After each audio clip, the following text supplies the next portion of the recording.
kamote fries. O, diba? Ready to eat na for merienda.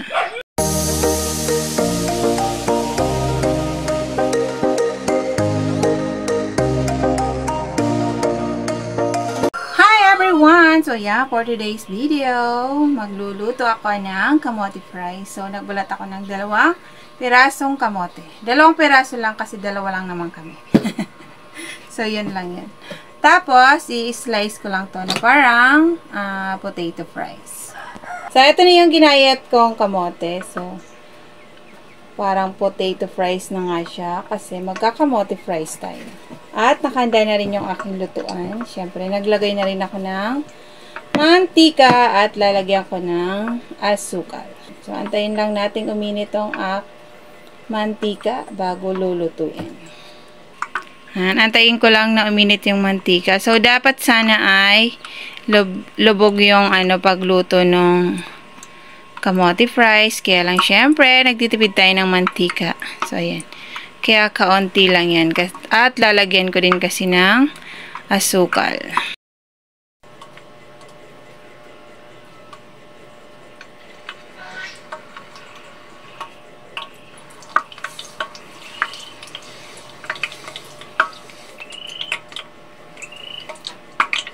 So, mainit na yung mantika. Pwede na natin lagyan nitong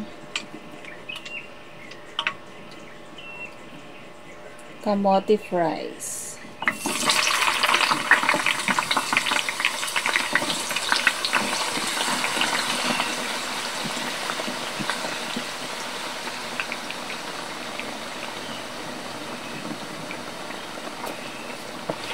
Dalawang batch nila.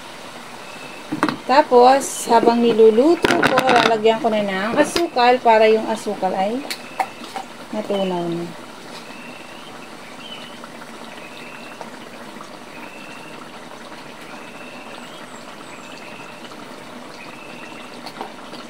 Para matunaw na yung asukal sa kamote.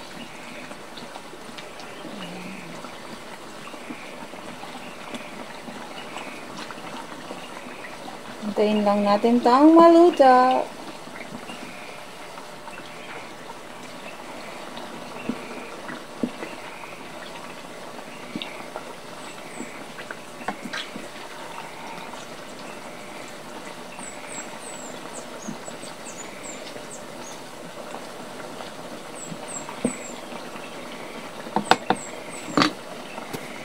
So, eto na nga at luto na ang aking ginawang kamote fries. O, diba? Ready to eat na for merienda.